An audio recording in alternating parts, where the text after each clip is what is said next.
성경은 사람의 마음을 무척 중요하게 여깁니다. 그래서 잠언 4장 23절에서는 모든 지킬 만한 것 중에 너의 마음을 더욱 지켜라. 생명의 근원이 이에서 나기 때문이다. 이렇게 말씀을 합니다. 우리가 살아가는 모든 일이 마음에서 비롯된다는 것을 성경도 이해를 하고 있는 것입니다. 또 어떤 이들은 이 마음에 바로 우리 영혼의 좌소라는 표현도 쓰는 거죠. 마음의 좌소, 영혼의 좌소, 바로 그 기에 우리 생명의 모든 근원이 거기 있다. 이렇게 표현을 하는 거죠. 그래서 성경 말씀에서도 생명의 근원이 이에서 난다. 성경은 그래서 이 마음을 굉장히 중요하게 여기죠. 마음이 어떠하냐에 따라 가지고 그 얼굴이 기름지고 윤택하게 빛나기도 하지만 마음이 어두우면 벌써 얼굴에 숙심이 가득하게 되고 그러다 보면 삶도 평탄하지 못하게 되는 거죠. 이렇게 볼 때 우리의 삶의 모든 중심이 바로 우리 자신들의 마음에 있다. 이렇게도 말할 수가 있습니다. 그러므로 마음의 상태는 무척 중요한 것이죠.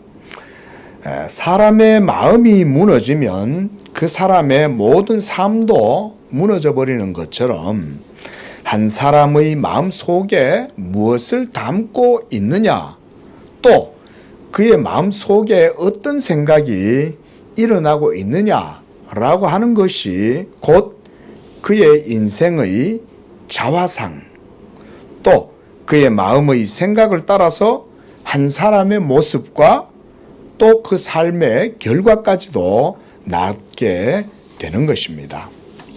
욕망으로 마음이 사로잡혀 있는 사람은 그 욕망을 쫓아서 살아가다가 결국 허망한 결과를 맞게 될 것이지만 마음의 진정한 그런 것들을 추구하면서 살아가는 사람들은 결국 평안을 누리게 되는 것이죠. 그래서 로마서 8장 5절에서도 보면 육신을 따르는 자는 육신의 일을, 영을 따르는 자는 영의 일을 생각한다 그랬습니다. 육신을 따르는 사람이 원하는 바는 우리가 알다시피 이 세상의 것들이겠죠. 부귀와 명예와 권세, 이 세상의 성공, 번영 이런 것들을 추구하면서 살아가니 늘 그것만을 골몰하고 그것만 따라가는 거죠. 하지만 영을 따르는 자는 영의 일에 대해서 생각을 한다 그랬습니다. 우리 성도님들 모두는 성령을 쫓아서 진리 가운데에서 영의 일을 생각하면서 살아가시기를 축원드립니다. 영의 일을 생각하는 거예요. 영의 일이란 다름 아닌 진리를 말하는 겁니다. 이 세상에 주어진 삶과 환경 속에서 우리의 생업을 해나갈지라도 여러분들의 마음 속에는 영의 일을 생각하실 수 있기를 바랍니다. 바로 그것이 성도의 모습입니다. 그래서 바로 다음 절 6절에 보면 사도는 이렇게 말씀합니다. 육신의 생각은 사망이요 영의 생각은 평안이다. 이렇게 로마서 8장 6절에서도 말씀합니다. 육신의 생각, 곧 먹는 것과 마시는 것과 살아가는 것과 이 세상의 것들에 대한 생각, 그건 결국 그 열매가 사망이라는 거예요. 그러나 영의 생각, 진리에 대한 생각, 하나님에 대한 생각, 이런 것들은 바로 우리의 마음의 생명과 평안이다. 이렇게 말씀하는 거죠. 그러므로 마음이 기쁘고 평안하고 감사가 넘치는 사람의 얼굴은 누가 봐도 벌써 기름기가 넘치고 윤택한 것이죠. 우리 모든 성도님들 얼굴에 이런 기쁨이 넘쳐나실 수 있기를 축원드립니다. 생면부지에 모르는 사람도 딱 보면 저 사람 마음 속에 생명의 기운이 넘쳐나는지, 저 사람의 마음의 상태가 고요함 속에서도 아주 역동적인 어떤 힘이 있는지, 이런 거 그 얼굴만 봐도 알죠. 우리가 그래서 우리나라의 그 얼굴이라는 말이 그 얼이라는 말이잖아요. 얼. 얼이라는 게 우리가 얼 빠졌네 이런 말 하죠. 그죠? 얼이란 말은 정신이란 말 또는 정서 이런 말이라고 할 수가 있습니다. 사랑하는 사람은 그 얼굴에 벌써 사랑이 빛이 드러나죠. 그렇죠? 처녀가 사랑에 빠져가지고 로맨틱한 그런 아름다움에 빠져 있으면 벌써 누가 봐도 처녀의 얼굴이 사랑빛으로 이렇게 빛나지 않습니까? 그러므로 이런 마음을 가지고 살아가는 사람들은 그 가운데에서 모든 일들을 행하기 때문에 그의 행하는 모든 일에 있어서 자유롭고 또 행하는 일에 있어서도 잘 이루어지는 거죠. 그래서 시편 84편 5절에서도 보면 이런 말씀이 있어요. 우리 한번 찾아볼까요? 시작. 주께 힘을 얻고 그 마음에 시온의 대로가 있는 자는 복이 있나이다. 그랬습니다. 하나님께로부터 주어지는 힘을 얻고 그 마음에 시온의 대로가 있는 자. 그랬습니다. 시온의 대로다. 이거는 시적이고 문학적인 표현이죠. 이걸 뭐 간단하게 그냥 얘기해 보면 진리로 인해서 인도함을 받는 사람, 진리의 길로 걸어가는 거죠. 그러니까 대로가 있다. 저는 그냥 이렇게 표현을 하는 게 좋은 것 같아요. 그게 바로 시온의 대로죠. 근데 그 사람 마음에 바로 이 대로가 있는 거죠. 그는 자기에게 주어진 상황과 환경, 처지 속에서 삶을 살아가지만 그가 부요하든 그가 빈궁하든 어떤 환경과 상황에 있든지 간에 그의 마음에 무엇이 있느냐? 그의 마음에 시온의 대로가 있느냐? 또한 그가 주께로부터 힘을 얻고 있느냐? 이것에 의해서 그의 삶의 성패가 결정이 난다. 우리가 이렇게도 표현할 수가 있죠.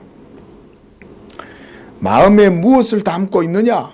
결국 그것으로 인해서 그의 모든 삶이 지배를 받는 것입니다. 오늘 본문에서 사도는 자신이 어떤 조건과 상황 속에서도 흔들리지 않는 그런 일향한 마음으로 살아가고 있다는 것에 대해서 말하고 있습니다. 그래서 사도는 내가 삶의 일체 비결을 배웠다. 비결이란 말은 시크릿이거든요. 시크릿. 우리 말에 의하면 비결이죠. 그 비결이 뭐냐? 우리 말에도 보면 그런 말 있잖아요. 안분지족. 사자성어 보면 그렇죠. 안분지족. 편안한 마음으로 자기의 분수를 지키고 만족할 줄을 아는 것. 이런 거죠. 사람들이 옛날부터 참 이 마음을 다스리고 마음의 일체의 평정심을 유지하는 것이 삶의 아주 중요한 지혜라는 것을 우리 옛 선조들도 잘 알았던 거죠. 저는 이러한 흔들림 없는 고요한 마음의 상태는 오직 예수 그리스도를 통해서만 얻을 수 있고 그 안에서만 누릴 수 있다고 봅니다. 세상에서 지혜로운 사람들도 마음이 모든 것의 근원이다 이렇게 표현을 하는데 이건 결코 틀린 말은 아닙니다. 그게 뭐 어떤 스님이 그런 말씀을 하셨든 어떤 철학자가 그런 얘기를 했든 어떤 현자께서 그런 말씀을 하셨든 간에 마음이 성경에서도 근원이라고 그러니까 틀린 얘기가 아닌 거죠. 하지만 그 마음을 흔들림이 없고 고요하고 평안한 상태로 유지한다는 게 사실은 결코 쉬운 일은 아닙니다. 우리가 살아보면 그건 다 알 수가 있죠. 현대인들도 이 마음의 평안이 중요하다는 걸 알고는 막 이 명상하는 데로 찾아가고, 또 인도에 무슨 요가 하는 데를 가가지고 뭐 명상법을 배우고, 또는 뭐 템플 스테이 이러면서 또 깊은 산속 절에 들어가가지고 뭐 그런 수련도 하고 마음 수련도 하고 뭐 이렇게 하지만, 그러나 진정하게 그 마음의 일체의 평정심을 유지한다는 것은 결코 쉬운 것이 아닙니다. 우리가 잘 아는 고대의 에피쿠로스라고 하는 철학자가 아타락시아라고 하는 이런 주제를 얘기를 했죠. 아타락시아라는 말은 말 그대로 평정심이라고 할 수가 있습니다. 이런 마음의 감정과 정신과 그런 동요가 없는 이런 평정의 상태는 동서고금을 막론하고 모든 사람들이 다 추구하는 것이죠. 잠을 못 자는 것도 마음 때문에 잠을 못 자는 거고, 불안한 것도 마음 때문에 불안한 거고, 그러다 보면요 육체에까지 병이 와요. 마음 때문에. 시련에 빠져가지고 있는 사람도 문제가 마음에 있는 거죠. 우리가 그래서 상사병이다 뭐 이런 것도 있잖아요. 참 누군가를 연모하는데 그 사람이 내 마음을 알아주지 않는다. 이래가지고는 마음병에 빠져가지고 아무것도 못하는 거죠. 덩치는 산만한 그런 사람이 그 사람 하나의 마음 때문에 아무것도 못하고 하고 있는 걸 보면 이 마음이 얼마나 중요한가, 우리가 그런 걸 볼 수가 있죠. 마음의 진정한 평화와 이런 평안, 그것은 오직 예수 그리스도 안에 있을 때만 누릴 수가 있는 것입니다. 그래서 우리가 예배 전에도 찬송 한 장 불렀잖아요. 주 날개미 평안하다. 주님이 주시는 그 평안, 주님 안에 거할 때만이 세상이 줄 수 없는 이 평안을 누리는 겁니다. 우리 예수님도 그래서 평안을 너희에게 주노라. 내가 주는 이 평안은 세상이 줄 수 없고 세상이 알지 못하는 평안이다. 평안을 너에게 주노라. 세상이 줄 수 없는, 세상이 알 수도 없고 줄 수 없는 평안. 철학자의 가르침도 줄 수 없고 공자님의 도도 줄 수 없고 그 어떤 명상이나 요가법도 줄 수 없고 이 세상에 그 어떤 것도 마음을 만족시킬 수가 없는 것입니다. 왜냐하면 우리 사람은 오로지 하나님께로부터만 주어지는 평화를 누릴 때 그분과 연합하고 그분과 흔들림 없는 언약의 관계 속에 거할 때만이 이 마음의 평안을 누릴 수 있기 때문에. 하지만 많은 사람들은 이 참된 평안을 얻는 법에 대해서는 알지 못합니다. 그저 자기의 마음이 편안하려고 별의별 수단들을 다 찾습니다. 돈을 많이 모아놓고 통장에 그냥 거액을 집어넣어놓고 살아가고 있으면 마음이 평안할 것처럼 생각하니까 열심히 돈을 벌어서 저축을 하고 집도 사고 뭐 이래 봅니다. 또 건강하면 될 것처럼 생각해서 온갖 건강을 위해서 좋은 것 먹고 운동하고 자기 몸을 가꿉니다. 또 자녀가 잘 되면 좋을 것 같으니까 자녀에게도 투자도 하고 자녀에게 온갖 모든 마음을 씁니다.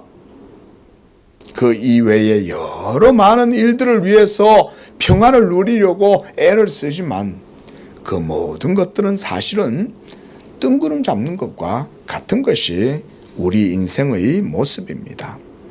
그러나 사도는 자신의 마음의 흔들림이 없는 이 일체의 평정심의 비결을 배웠다.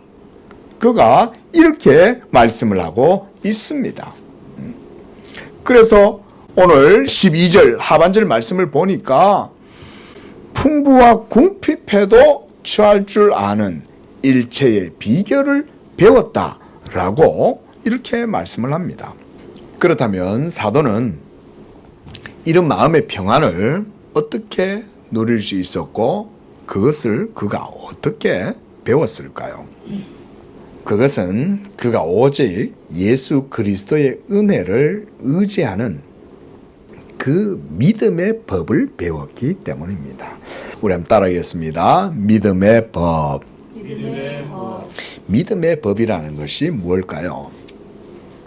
우리가 지금까지 로마서도 보고 성경을 공부를 하면서 우리가 이 믿음의 법이라는 것에 대한 개념을 많이 듣고 배웠을 줄로 압니다. 우리가 헤르만 바빙크라는 신학자의 책도 가지고 공부도 하고 있고 또 우리가 존 칼빈의 기독교 강요를 가지고도 하고 있지 않습니까? 특히 기독교 강요 요즘 하고 있는 3권에서 주제가 바로 이 믿음이죠. 믿음이 바로 하나님의 말씀에 대한 믿음이기 때문에 거기에서 우리가 그 말씀에 대한 신앙을 따라서 믿음의 법을 배우는 거예요. 이 믿음의 법을 배움으로 인하여 우리는 마음의 일체의 평정심을 누릴 수가 있는 거죠.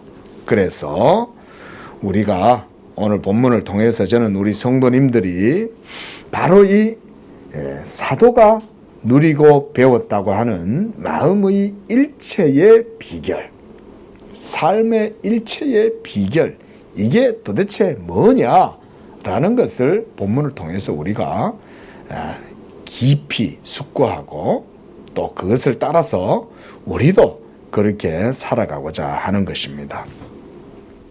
우리는 은혜를 의지하고 또 믿음으로 살아가기보다는 우리의 행위와 의지 그리고 자신의 어떤 노력이나 이런 것들을 통해서 살아가고자 하는 것이 훨씬 우리는 익숙해져 있어요. 물론 우리의 의지와 노력이나 수고가 필요 없다라는 말은 절대 아니에요. 그게 아니에요. 하나님의 계명의 말씀을 따라 살아가는 것이 중요하죠. 그런데 더 중요한 건 그 마음의 상태가 중요하다는 거예요. 마음이 어떤 마음으로 삶을 살아가느냐. 결코 여러분 우리가 예수 믿음을 따라서 믿음이 중요해서 그래서 사람의 행위나 사람의 수고나 노력이 별로 의미가 없고 가치가 없다 이렇게 얘기하는 것이 절대 아닙니다. 믿으시기 바랍니다. 기독교를 그렇게 이해를 하면 안 돼요. 요 며칠 전에 제가 잘 아는 어떤 분이 저한테 그런 얘기를 하더라고요. 목사님 설교는 이렇게 여러 가지 교리나 내용 듣는 것에 대한 내용들은 이렇게 얘기를 해 주시는데 삶에 대한 강조가 좀 약한 게 아닐까요? 어떤 분이 저한테 그런 얘기를 하시는 거예요. 그래서 제가 그걸 듣고는 깜짝 놀랐어요. 야, 이분은 그래도 내 설교를 나름대로 잘 들으시는 분이구나. 아니, 제가 증거하고 가르치고 하는 이런 내용들에 그 부족함이 이 미약한 점이 뭔지에 대해서 이분이 이제 말씀을 해 주신 거 아닙니까? 그래서 제가 무릎을 탁 쳤어요. 그렇구나. 나도 여전히 연약함들이 있구나. 이런 것들이. 나름대로 하나님 말씀 따라 진리와 교리에 대해서 막 지식에 대해서 강조를 했는데 삶에 대한 문제에 대해서 내가 별로 얘기를 잘 안 하는구나. 그래서 제가 오늘도 그런 강조를 좀 드리는 겁니다. 여러분, 우리가 믿음으로 하나님 앞에 의롭다함을 얻고 믿음으로 천국 간다고 해서 결코 우리의 삶의 행위, 우리의 수고, 노력 이런 것들이 필요치 않다는 말 절대 아니에요. 여러분, 그게 아니에요. 하지만 수고와 노력과 행위로 천국 가는 건 아니라는 거지. 그렇다고 해서 수고와 노력과 의지와 열심을 가지고 하지 말라는 얘기는 아니죠. 이렇게 우리가 믿음을 배우면 그 믿음을 따라서 살아갈 때 그 마음 속에 바로 이런 삶의 일체의 비결을 품을 수가 있는 것입니다. 그런데 대부분의 사람들은요, 이 믿음의 도를 따라서 살아가기보다는 자기의 행위가 더 앞서기 때문에 문제가 되는 거예요. 자기의 수고와 노력이 중요하지만 그것 때문에 모든 것들이 이루어진다고 생각해서는 안 된다는 거예요. 예? 보세요. 열정과 그리고 자신감과 어떤 역동적인 어떤 행위와 또 뭔가 하고자 하는 의욕을 갖고 목표를 갖고 살아가는 사람, 이런 사람들은 보면 겉으로는 의기가 충천하고 그래서 세상을 다 자기가 마음먹는 대로 다 행할 것처럼 생각해요. 그런데 이런 사람들의 단점이 뭔지 아세요? 자기에게 주어진 환경과 조건이 조금이라도 깨어지고 흐트러지면요, 일순간 다 무너져 버려요. 어느 날 인생의 파고가 그에게 덮치고 고난의 폭풍과 그리고 어두운 그늘이 그의 삶에 드리워지면 이 사람은 이내 언제 그랬냐는 듯이 의기소침해지고 절망의 나락에 빠져버리고 자기 자신을 주체하지 못하고 흐트러지다가 때로는 술에 쩔어 있고 때로는 요즘 같은 경우는 또 그렇게 또 환각, 대마초, 뭐 마약 이런 걸 또 그렇게 많이들 한대요, 사람들이. 예? 여러분, 지금 내가 당장은 의지가 열정이 넘치고 그래가지고 뭔가 막 대단한 일을 할 수 있을 것 같은 사람들도요, 자기 삶을 지지하고 있는 그 어떤 기둥이 하나라도 넘어지면요, 자기 자신을 잃어버려요. 그 말인즉 그 사람은 마음이 없다는 거예요. 마음의 생명력이 없다는 얘기인 거예요. 마음의 생명력이 없으니 자기를 둘러싼 circumstance, 상황이나 조건들이 깨어지고 무너져 버리면 마음도 잃어버리는 거예요. 하지만 이런 조건과 상황 속에서도 마음을 붙들고 있는 사람은 어떤 상황 속에서도 다시 그 마음으로 일어날 수 있고 또 자기의 연약함과 자기의 실수나 실패 이런 것들도 다시금 반면교사로 삼아가지고 내가 지금까지는 이런 점에 의해서 내가 잘못했구나. 내가 이젠 다시 한 번 더 해보자. 이런 마음을 먹을 수 있는 사람은 그 마음이 살아있는 사람이 그런 것을 할 수가 있는 것입니다. 오늘 사도 바울이 11절부터는 지금 이제 이 빌립보 교회에 있는 성도들을 향하여 자기 자신의 입장에 대해서 얘기를 하고 있는 거예요. 내가 궁핍함으로 말하는 것이 아니다. 이 빌립보 교회가 사도에게 얼마나 많이 후원을 해주고 사도에게 도움의 손길을 보내고 선물도 보내고 이렇게 했던 거예요. 그런데 사도 바울이 이런 빌립보 교인들을 향하여 이 말을 하는 것은 뭐냐?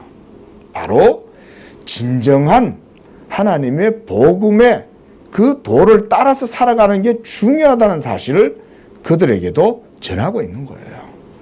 우리가 뭐 요즘이야 재화가 풍부하고 먹고 살아가는 문제가 뭐 옛날하고는 다르잖아요. 근데 우리가 뭐 한 60여 년 전만 해도 무슨 뭐 그런 거 아닙니까? 제가 뭐 태어나기 전에 제가 태어났을 때만 해도 그렇게 풍부한 시대는 아니었잖아요. 우리 우때 어른들은 보릿고개를 살았고, 하물며 2000년 전에는 참 어땠겠냐. 우리 이런 생각도 해볼 수 있죠. 그때는 옷 하나 가지는 것도 사실은 이게 참 보통 일이 아니지 않습니까? 옷을 하나를 걸친다는 것도 이게. 그러니 사도 바울이 참 복음을 전하고 주의 일을 할 때 얼마나 힘들었겠어요. 그러니까 성도들이 다 푼푼히 모아가지고 사도 바울한테 연보를 하고 사도 바울의 모든 생활에 쓸 것들에 대해서도 도와주고 이렇게 했던 거죠. 하지만 사도 바울은 그런 외적인 먹는 것과 입는 것과 살아가고 쓸 것에 대한 문제에 의해서 그의 마음이 전혀 흔들림이 없었다는 사실에 대해서 오늘 얘기를 하고 있는 거예요. 그래서 11절 보세요. 어떠한 형편에든지 나는 자족하기를 배웠다. 자족하기를. 만족하는 법을 배웠다는 거죠. 어떤 형편에든지. 그것이 부자이든지 가난할 때이든지. 그래서 12절에 보면 나는 비천에 처할 줄도 알고 풍부에 처할 줄도 안다 그랬습니다. 그의 마음을 붙들고 있는 것이 무엇이었겠습니까? 무엇이길래 사도 바울은 일체의 평정심을 유지할 수 있었느냐? 그가 금욕주의자, 스토아주의자, 에피쿠로스주의자였기 때문일까요? 그렇지 않습니다.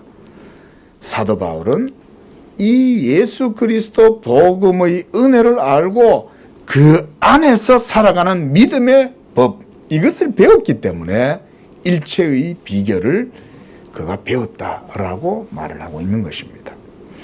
그래서 어떤 형편에든지라는 것은 내가 조건과 상황이 좋을 때든지 아니면 조건과 상황이 아주 열악해서 정말 모든 것에 있어서 공공한 상태이든지 어떤 상황이든지 간에 나는 자족하기를 배웠다. 그게 극기였을까요? 아니죠. 그저 극기가 아닌 것입니다. 예수 그리스도의 은혜 안에 거할 수 있는 그런 마음을 그가 배운 거죠. 그것을 저는 믿음의 법이다 라고 말씀을 드렸어요. 이 믿음의 법이란 우리가 그리스도 예수를 믿음으로 말미암는 그의 은혜에 거하는 그것을 배웠다는 거예요. 우리 모두 하나님의 은혜 안에 깊이 거하실 수 있기를 바랍니다.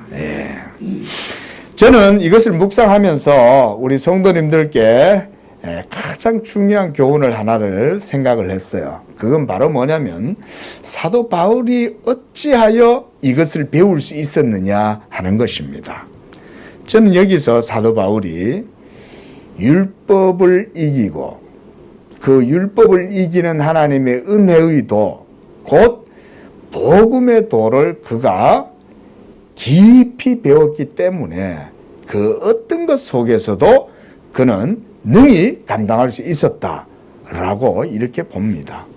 그래서 12절 보세요. 나는 비천에 처할 줄도 알고 풍부에 처할 줄도 안다. 곧 배부름과 배고픔과 풍부와 궁핍에도 처할 줄 아는 일체의 비결을 배웠다는 거예요. 여러분들이 만족하고 여러분들의 마음이 평안할 때 조건은 어떤 조건입니까? 삶의 환경과 조건, 상황이 넉넉하고 풍족할 때 여러분들의 마음은 평안하십니까? 여러분, 그런 것을 일컬어서 거짓 평안이다 라고 말하는 겁니다. 가짜 평안입니다. 물질 때문에 평안하다? 그러면 그 물질이 없으면 평안을 잃어버립니다. 또 없는 사람들은 없기 때문에 그것 때문에 불평을 하는 거예요. 나는 뭐가 없고 나는 뭐가 없고 내 자식은 어떻고 내 남편은 어떻고 우리 집은 월세를 살고 우리 집은 매일 주인 때문에 주인이 돈을 올려달라 그래가지고 그것 때문에 그렇다. 아니, 사실은 문제는 마음에 있는 겁니다. 마음에. 하지만 그 마음을 말씀드렸듯이 그 마음의 좌소에 누가 자리를 차지하고 있느냐, 거기에 따라서 이 사람이 마음이 평안하냐 평안하지 않느냐, 그게 이제 승패가 결정이 나는 것입니다. 하지만 사도 바울은 예수 그리스도를 만나고 이 복음을 알고 나서부터 하나님의 은혜 안에 거하는 법을 그는 배운 겁니다. 성령의 인도하심을 따라서 살아가는 것이 중요하다는 사실을 배운 겁니다. 예수 그리스도의 복음을 따라서 이제는 더 이상 율법이 나를 정죄할 수 없고 하나님의 그 율법의 모든 진노 앞에서 내가 자유롭게 되었다는 사실을 믿음으로 깨닫고부터 그는 영혼의 생명이 중요하다는 사실을 깨달은 겁니다. 영혼의 생명이 중요하다는 것을 깨닫는 순간 내 주변을 둘러싸고 있는 모든 조건과 상황과 내가 가지고 있는 모든 것이 내 마음에 평안을 주는 게 아니라는 사실도 그제서야 깨닫게 되는 것입니다. 마음속에 예수가 있느냐 없느냐, 그 예수로 말미암아 죄사함의 확신을 갖고 있느냐 없느냐, 하나님의 율법의 그 진노와 심판과 정죄 앞에서 내 영혼이 예수로 인하여 일체의 평정심을 누릴 수 있느냐 없느냐, 여기에 따라서 그 사람은 이 모든 환경도 이기고 그 어떤 것도 그를 무너뜨릴 수 없는 그런 사람이 되게 하는 것입니다. 이게 사도 바울이 깨달은 삶의 일체의 비결이에요. 일체의 비결. 그러므로 다시 말하자면 율법의 모든 행위로부터 믿음으로 그것을 이기고 그 가운데에서 믿음으로 마음의 평안을 누리는 바로 그것이 일체의 비결인 것입니다. 우리 한글역에서는 13절에 보면 내게 능력 주시는 자 안에서 이렇게 표현을 하고 있지만, 그러나 영역본에는 보면 나를 강하게 하시는 예수 그리스도로 말미암아 이렇게 영역본에는 표기가 되어져 있어요. 하나님이 여러분을 강하게 하신다는 거예요. 어떻게 여러분을 하나님께서 강하게 하시겠어요? 우리가 오늘 보았던 시편 25편 말씀, 84편 말씀처럼 주께 힘을 얻는다는 거예요. 하나님이 여러분을 강하게 하실 때에 여러분은 그 어떤 조건과 상황과 환경 속에서도 모든 주어진 일들을 할 수 있다. 할 수 있다. 마음이 문제인 거예요. 마음이. 할 수 있느냐 없느냐, 이것은 사실은 마음의 문제인 거예요. 그 마음을 가지고 있는 사람은 모든 삶의 상황 속에서도 능력을 발휘할 수 있는 사람인 거예요. 제가 참 젊어서 어릴 적 청년 때 참 철이 없어서 참 헛된 일도 빠지고 이러다가 참 그러고 나니까 너무 창피하고 자기감도 들고 정말 죽고 싶었어요. 제 자신이. 처음 겪었어요. 부모의 품을 떠나가지고 세상에 발을 내디디려고 하는 순간 잘못된 길로 잠깐 빠져가지고는 그게 젊은 저한테는 엄청나게 큰 충격이었어요. 정말 죽고 싶었어요. 죽고 싶었어요. 그래가지고 진짜 죽으려고 마음을 먹었어요. 근데요, 참 그때 하나님께서 정말 은혜로 저를 붙들어 주셔가지고 강권적으로 인도하시고 그래서 변화를 시켜주시고 새롭게 해주셨는데요. 야, 이 하나님의 은혜를 받고 보니까요, 딱 바뀌는 거 하나가 뭐냐면 마음이 바뀌는 거예요. 마음이 바뀌니까 진짜 그 어디나 하늘나라예요. 무엇보다 마음이 딱 바뀌니까 죽었던 사람이 완전 살아난 거예요. 그리고 난 다음에 제 마음속에 지금도 선명하게 기억되는 건 뭐냐면 내가 모든 걸 할 수 있다는 생각이 온몸을 꽉 채우는 거예요. 아, 여러분, 참 정말 이게 하나님의 은혜인 거예요. 그 은혜에 깊이 들어가면 사람은 이게 무슨 객기를 부리는 게 아니에요. 객기가 아니라 그 마음속에 생명력이 넘치니까 모든 걸 할 수 있다는 생각이 드는 거예요. 아, 그러니까요, 그때부터 마음 자체가 그냥 긍정적이 되는 거예요. 막 얼굴에 막 생명력이 넘치는 거예요. 그리고 주어진 모든 일도 기쁘고 감사하고 막 적극적으로 하는 거예요. 그러고 나니까요, 그 마음으로 그냥 하니까 되는 거예요. 또 여러분의 마음에 주님이 주시는 힘으로 강해질 수 있기를 축원드립니다. 마음이 강해지면, 주님이 주시는 힘으로 여러분이 강해지면 모든 것을 할 수 있습니다. 여러분, 여기서 모든 것이라고 사도가 얘기한 이것은요, 그 의미가 넓은 의미예요. 모든 걸 할 수 있다는 말은 이 세상에서 여러분들에게 주어진 어떤 일들을 한다는 의미도 있지만 보다 더 영적으로 깊은 의미는 뭐냐면 율법의 모든 진노와 저주와 율법의 그 강력한 힘, 율법에 쏘는 것은 죄요. 죄의 권능은 사망이잖아요. 그런데 그 사망의 권력, 사망의 권세, 그 힘까지도, 그 파워까지도 이길 수 있을 정도의 힘을 갖고 있기 때문에 모든 것을 할 수 있다라고 하는 거예요. 이 세상에 죽음보다 강한 게 어디 있어요? 그렇죠. 그런데 이 세상의 모든 시스템과 체계, 오밀조밀하게 짜여져 있는 그 모든 그물과 같은 삶의 체계는 사실은 율법의 굴레와 같아요. 그런데 그 율법의 굴레 속에서 이제 예수로 말미암아 새로운 힘과 성령의 능력을 덧입은 사람은 이제는 믿음을 가지고 있기 때문에 모든 주어진 상황 속에서도 할 수 있다. 저는 개인적으로 우리나라가 참 일제치하에서 해방이 되고 또 그러다가 또 민족이 분단되는 이런 아픔을 겪어가지고 참 어려움을 우리나라가 겪었잖아요. 그런데 이 나라가 다시 일어날 수 있었던 것은 저는 단연코 예수 그리스도 복음의 은혜 때문이라고 이렇게 믿어요. 뭐 목사니까 당연히 그렇게 생각하는 거 아니겠습니까? 라지만 그렇게 단순하게 보지 않아요, 여러분. 보세요. 하나님께서 이 나라에 어떤 은혜를 주셨습니까? 놀라운 선교사들이 이 나라에 들어와 가지고 이 나라를 품고 기도하고 이 나라를 위해서 헌신하고 제가 이제 우리 아이를 데리고 그래서 제가 집에서 그랬어요. 여보, 우리 건우가 이제 좀 컸는데 양화진에 한번 가보자. 그랬어요. 양화진에 가면 여러분 선교사들 무덤이 거기에 있습니다. 여러분 참 그 선교사들이 어떤 마음을 품고 여기에 왔겠어요?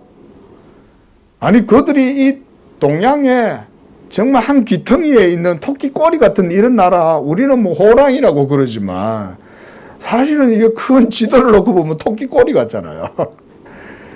그런데 이 작은 나라에 그렇게 젊음의 꽃을 여기서 피우고 여기에서 생명을 잃고 가족이나 자녀들도 여기서 막 풍토병 때문에 죽고 아내도 죽고 그분들이 무슨 마음으로 이 나라에 왔겠어요?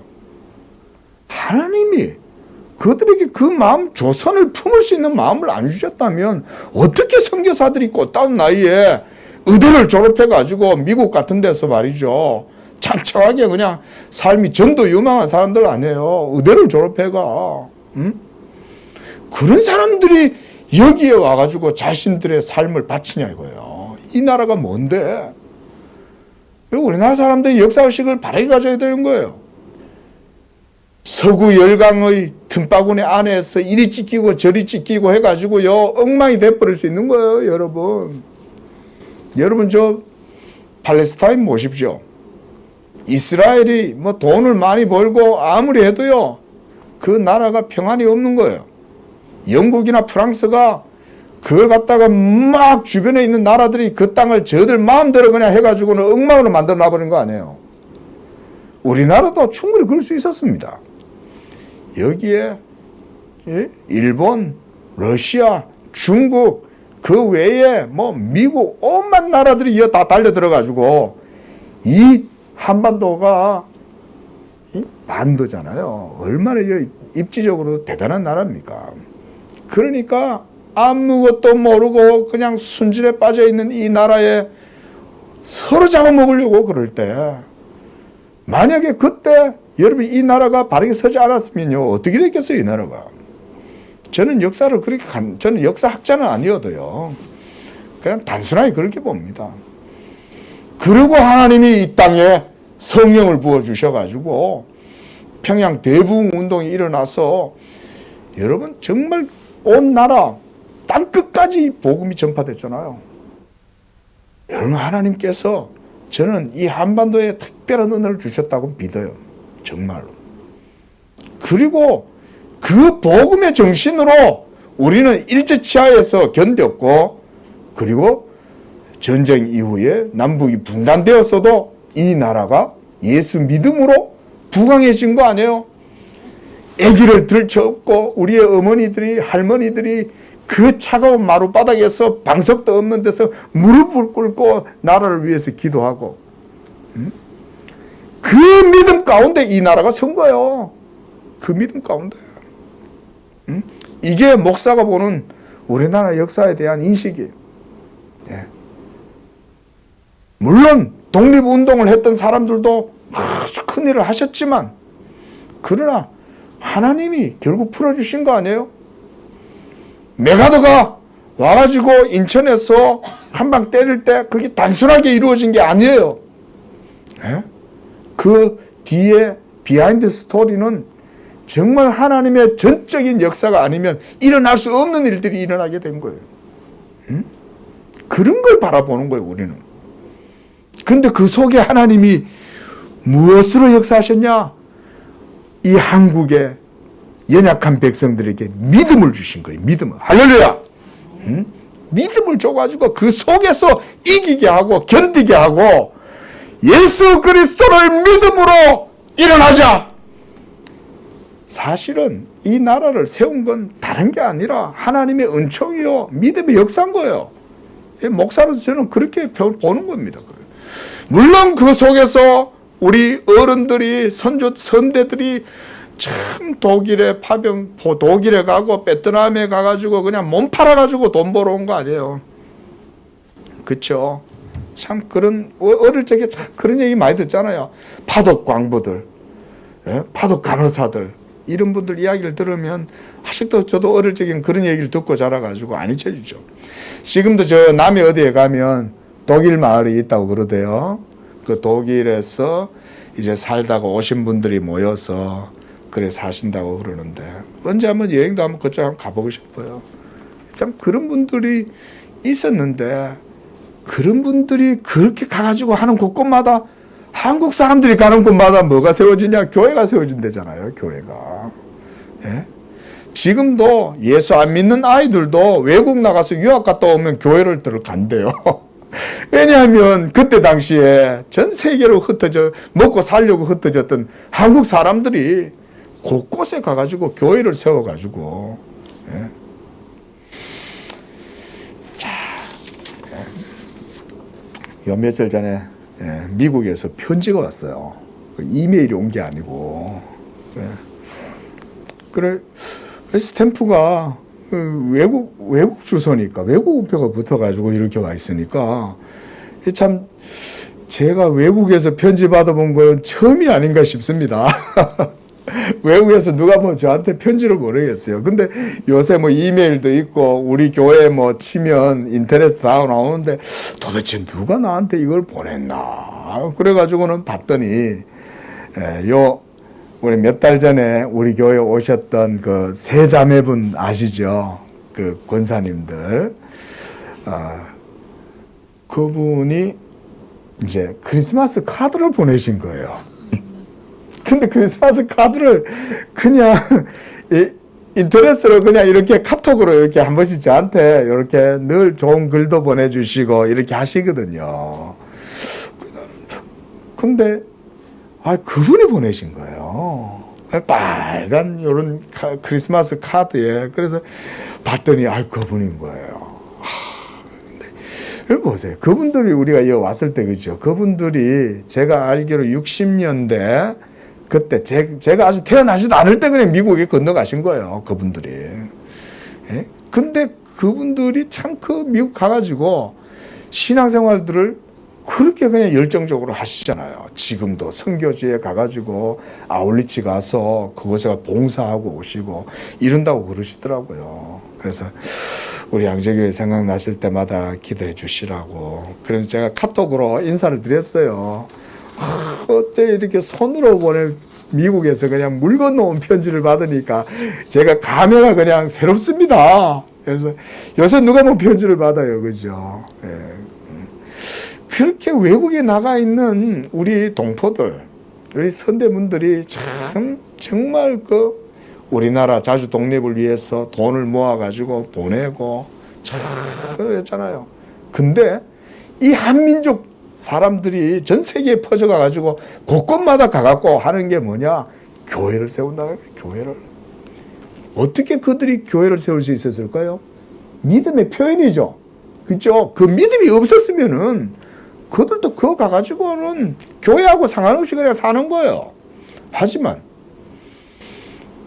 한국 사람들은 하나님의 은혜와 믿음에 대한 고백이 있었기 때문에 어딘지 가가 견디고 사는 거예요. 그 믿음이 있으니까 어디에든 자리를 내리면 또 한국 사람들은 생활력도 강해. 예? 얼마나 또 뭐 잘하고 세탁소도 하고 청소부도 하고 그런 허드렛 일 해가면서 흔들리지 아니하는 그런 삶을 사는 거죠. 사는 성도 여러분, 저는 오늘 삶의 일체의 비결이다. 우리가 사도 바울이 도대체 그 일체의 비결이라는 게 뭐냐? 바로 그것은 믿음의 법입니다. 하나님의 은혜 안에서 모든 것을 견딜 수 있는 그 믿음, 성령의 은혜 안에서 모든 것들을 할 수 있는 바로 그 믿음. 율법을 이길 수 있는 힘은 예수 그리스도에 대한 믿음인 줄로 믿으시기 바랍니다. 예수를 믿는 믿음이 율법의 모든 것을 이기는 것. 율법에 쏘는 것은 죄요. 죄의 권능은 율법이고 사망이다. 죄의 권능이. 어떻게 그 사망과 죄의 힘을 견디고 내 마음이 흔들림 없이 어떤 조건과 상황 속에서도 고요한 평정심을 누리면서도 하나님의 생명을 쫓아 살아갈 수 있냐? 예수 그리스도의 복음에도 그리스도께서 나를 대신하여 십자가에서 피 흘려 죽으심으로 모든 죄의 문제를 해결하셨다. 이것이 여러분 마음의 중심에 딱 있는 거예요. 여러분 보십시오. 말씀을 마무리하면서요. 이 세상의 모든 삶의 중심의 문제는요. 죄의 문제입니다. 돈이 많은 사람도 우울증에 걸리고 정신병에 걸리는 거예요. 조건 때문에 마음이 평안해지는 것이 아닙니다. 돈이 많으면 불안해지고 저거를 어떻게 해서 다시 좀 돈을 불려볼까? 저것도 나 돈 뜯어가려고 주변에서 달려드는 인간들 저거 어떻게 해야 될까? 이런 염려 속에 그냥 사는 거예요. 예? 무엇보다 예수의 영이 없으면 영적 참 기쁨을 누리지를 못하는 거예요. 그러다 보니까 그저 어느 순간 마음을 잃어버리고 놓아버리고 어느 순간 그냥 치매도 오고 어느 순간 불안증과 여러 가지 심리적인 증후군에 사로잡혀 살아가는 거예요.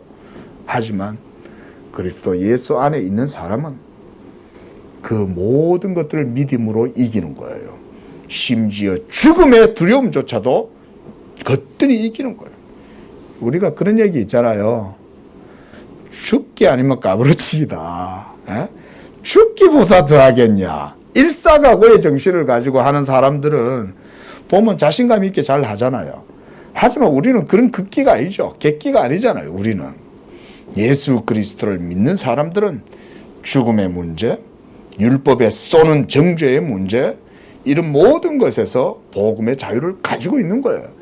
이 자유를 가진 사람은 주님이 강하게 해주심으로써 그 믿음 안에서 모든 것을 할 수가 있다. 우리 성도님들의 모든 삶 가운데 이 고백을 통해서 여러분들의 환경과 처지가 비록 어렵고 힘들 수 있겠지만 그 속에서도 믿음으로 나아가면 우리 모두 하나님이 기뻐하시는 영적 승리와 복된 삶을 살아가게 될 줄로 믿습니다. 기도하겠습니다. 거룩하시고 자비로우신 주 하나님, 찬양과 감사와 영광을 드립니다. 이 불모지와 같은 이 조국 강산에 예수 그리스도의 복음의 그 십자가의 핏부림을 통하여 하나님께서 이 땅을 하나님의 은혜 안에 강하게 하시고, 그래서 이 땅의 백성들이 이제 예수를 믿고 그 예수 믿는 믿음으로 그 모든 역경을 이기고 이렇게 강대한 나라를 세워가고 세계 속에 우뚝 서게 하신 것도 모두 다 하나님의 은혜의 역사인 줄로 믿습니다. 무엇보다 우리 양재교회 성도들도 사도 바울처럼 삶의 일체의 비결을 믿음의 도를 따라 배움으로 하나님의 은혜 안에서 강하여지고 하나님이 강하게 하심으로써 우리 성도들이 이 은혜로 모든 것을 감당할 수 있는 복된 믿음들이 되게 도와 주시옵소서. 그리하여 부여할 때뿐만 아니라 빈궁에 처했을 때도 헐벗고 힘들고 어려움 중에서도 믿음으로 살아서 능력 주시는 자 안에서 모든 것을 할 수 있다고 하는 이런 고백으로 영광 돌리는 복된 삶이 되게 하여 주옵소서. 거룩하신 예수님의 이름으로 기도합니다. 아멘.